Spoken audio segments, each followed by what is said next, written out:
সিলেটের বিশ্বনাথের স্কুল ছাত্র সুমেল মিয়া হত্যা মামলার রায়ে ৮ জনকে মৃত্যুদণ্ড ও ৭ জনকে যাবজ্জীবন কারাদণ্ড দিয়েছেন আদালত।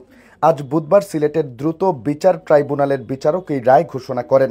সিলেট জেলা ও দায়রা জজ আদালতের অতিরিক্ত public prosecutor advocate Kamal Hossain গণমাধ্যমকে বিষয়টি নিশ্চিত করেছেন। তিনি জানান, মামলায় মোট ৩৪ জন আসামির মধ্যে আজ ৮ জনকে মৃত্যুদণ্ড এবং ৭ জনকে যাবজ্জীবন কারাদণ্ড দিয়েছেন আদালত।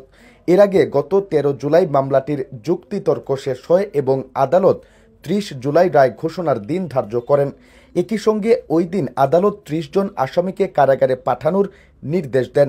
বাদীপক্ষের আইনজীবী সূত্রে জানা গেছে, ২০২১ সালের ১ মে বিশ্বনাথ উপজেলার চাউলধনী হাওরে পূর্ব বিরোধের জেরে শাহজালাল হাইস্কুলের ১০ম শ্রেণীর ছাত্র সুমেল আহমদকে নির্মমভাবে গুলি করে হত্যা করা হয়।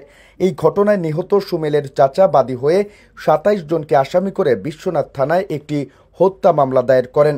মামলার প্রায় ৪ বছর পর আজ এই মামলার রায় ঘোষণা করা হলো। জানা যায়, চলতি বছরের ১ মে বিশ্বনাথের চৈতন্যনগর গ্রামের নজির উদ্দিনের ক্ষেতের জমি থেকে জোর করে রাস্তায় মাটি তুলতে চান যুক্তরাজ্য প্রবাসী সাইফুল আলম। এ সময় তাকে বাধা দেন নজির উদ্দিন। চাচাতো ভাই মানিক মিয়া ও ভাতিজা ১০ম শ্রেণীতে পড়ুয়া স্কুল ছাত্র সুমেল মিয়া। এতে বাকবিতণ্ডার এক পর্যায়ে সাইফুল আলমের বন্দুকের গুলিতে ওই দিন সুমেল মিয়া নিহত হন। গুলিবিদ্ধ হয়ে আহত হন সুমেলের বাবা ও চাচাসহ ৪ জন।